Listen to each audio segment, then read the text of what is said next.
शांति साकार रूप से विदा हुआ यह कि रात्रि के लगभग 8:45 बजे थे। तब बाबा क्लास करा के अपने कमरे में लौटे। यह वही कमरा है जहाँ आजकल बाबा की ट्रांस लाइट का चित्र रखा हुआ है। चारपाई बिछी हुई थी तथा गद्दी बनी हुई है। बाबा के साथ साथ दादी प्रकाश मणि जी, ब्रह्मा कुमारी संदेशी और ब्रह्म कुमारी विश्वरतन आदि भी लौटे थे। बाबा आकर अपनी चारपाई के बाजू पर बैठे ही थे कि वे कुछ लंबी लंबी सांसें लेने लगे। उन्होंने अपना एक हाथ छाती पर रखा था। उसे लगता था कि हृदय की गति में कुछ शिथिलता आ रही है, और दूसरा हाथ प्रकाश मणि जी के हाथ में दिया। ब्रह्मा कुमारी संदेशी ने कहा, बाबा, बाबा क्या हो रहा है? संदेशी जी ने अभी एक दो बार ऐसा पूछा ही था कि बाबा का शरीर स्थायित्व को छोड़ ढीला पड़ने लगा, जिसे ब्रह्म कुमारी संदेशी और ब्रह्म कुमार विश्वरतन ने अपनी भुजाओं में संभाल लिया। और अब बाबा को लिटा दिया गया। डॉक्टर को तो पहले ही बुलवा भेजा गया था। ऑक्सीजन के लिए भी प्रबंध करने का प्रयत्न किया गया था, परंतु मालूम पड़ता था कि ब्रह्मा बाबा, जिस शिव बाबा को माता पिता सखा स्वामी अथवा सर्वस्व रूप से श्वासोश्वास याद करते थे, उसने उन्हें अपने पास बुला लिया था। दोनों की प्रीति तो पहले से ही ऐसी अविच्छिन्न थी कि वे दूसरे के बिना रह नहीं सकते।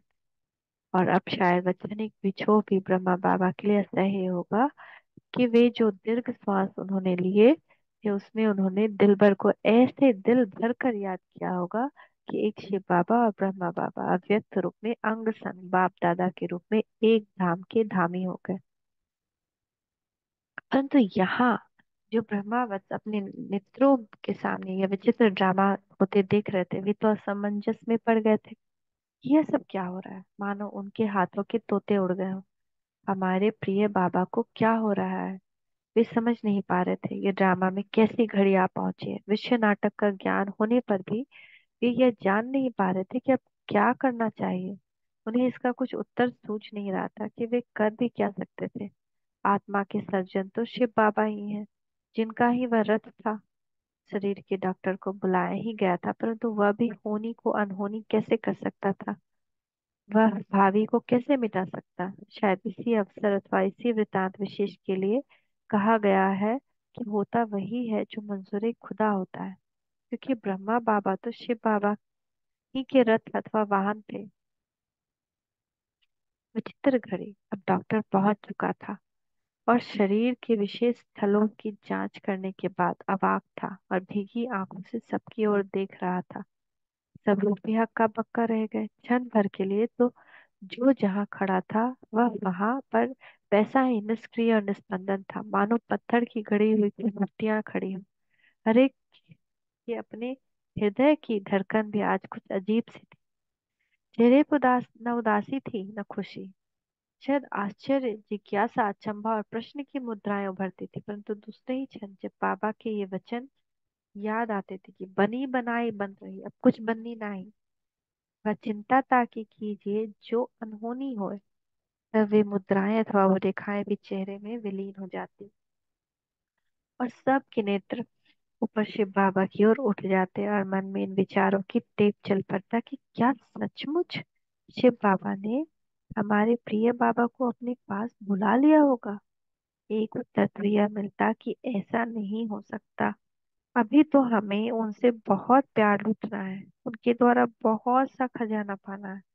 परंतु यह भी विचार उभरता था कि बाबा की गतमत न्यारी है, अर्थात उसे बाबा स्वयं ही जानता है, परंतु बाबा की फरिश्ता समझो व्यक्त स्थिति ब्रह्मावस्थ देखते चले आ रहे थे। और बाबा की अंतर्मुखता की पराकाष्ठा, उनकी देहातीत अवस्था, उनकी न्यून बोलचाल आदि की दिनचर्या कुछ समय से उनके सामने थी। उससे कुछ ऐसा लगता भी था कि अब साकार रूप का कर्तव्य समेटते जा रहे हैं और अब वे सभी को यथास्थान यथा योग्य नियुक्त करते जा रहे हैं और स्वयं उपराम होते जा रहे हैं।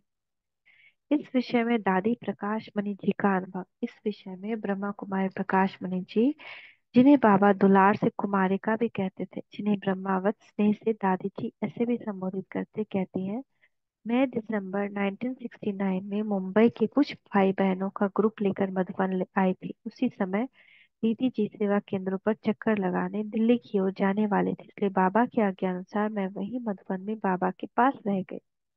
बाबा के साथ जब मैं थोड़े दिन रही तब बाबा ने मुझे बहुत कुछ सिखा दिया। उदाहरण तौर पर मैंने देखा कि बाबा जब किसी भी बच्चे से मिलते हैं तो थोड़े ही शब्दों में उनकी समस्या का हल करके उनके मन को हल्का कर देते हैं। मैंने उनसे यह कला सीखने की कोशिश की। उन्हीं दिनों बहुत निकटता से मैंने ये देखा कि बाबा यज्ञ के कार्य करते हुए वे सदा उपराम नजर आते थे। ऐसा लगता था कि निराकार शिव बाबा सदा ही उनके तन में विराजमान है। परंतु अब मैं समझती हूँ कि ऐसा इसलिए महसूस होता था कि वास्तव में साकार बाबा ही अव्यक्त हो चुके थे। वे संपूर्ण फरिश्ता बन चुके थे। मैंने ये सीखने का यत्न किया कि कार्य करते हुए भी मैं उपराम रहूं। बाबा ने मुझे एक हफ्ते में ही बहुत कुछ सिखा दिया। पार्टियों को बाबा की भाषणा कैसे देनी है, यज्ञ में पूर्णतया कैसे संभालना है, हर बच्चे की स्थिति पर कैसे ध्यान रखना है, अब यज्ञ वस्त्र को कैसे संतुष्ट करना, आदि आदि बातों पर बाबा ने मेरा ध्यान आकर्षित कराया। बाबा के साथ रहते हुए मैंने बाबा के जीवन से अत्यधिक उदारता और राजाओं जैसी शालीनता सीखी। बाबा ने मुझे क्या नहीं सिखाया, सिखाया ही नहीं, उन्होंने वरदानों से मुझे इतना सजाया कि आज भी बाबा के वे चरित्र मेरे नैनों में बस रहे। एक दिन बाबा ने कहा, कुमारिका, अगर बाबा एक तरफ बैठ जाए और तो तुम यज्ञ को संभाल सकती हो? मैंने बड़े ही फक्र से उत्तर दिया, हाँ बाबा, क्यों नहीं। मैं तो बाबा की हम पर हुई मेहनत का फल बताना चाह रही थी, परंतु क्या पता कि बाबा जल्दी ही जाने वाले समय के लिए हमें पहले से ही सूक्ष्म अथवा गुप्त रूप से सावधानी दे रहे थे, तैयार कर रहे थे। और वे गंभीरता पूर्वक वे प्रश्न पूछ रहे थे। मुझे क्या मालूम था कि सचमुच यह सत्य होगा और हमारे प्यारे बाबा देह से पूर्णतः न्यारे होकर सूक्ष्म लोक में बैठने जा रहे हैं। परंतु जब बाबा को तो अपने संपूर्ण फरिश्ता बनने का स्पष्ट अनुभव था, और बाद में मेरी समझ में आया कि बाबा गंभीरता से ये प्रश्न पूछ रहे थे। ओम शांति, ओम शांति, ओम शांति।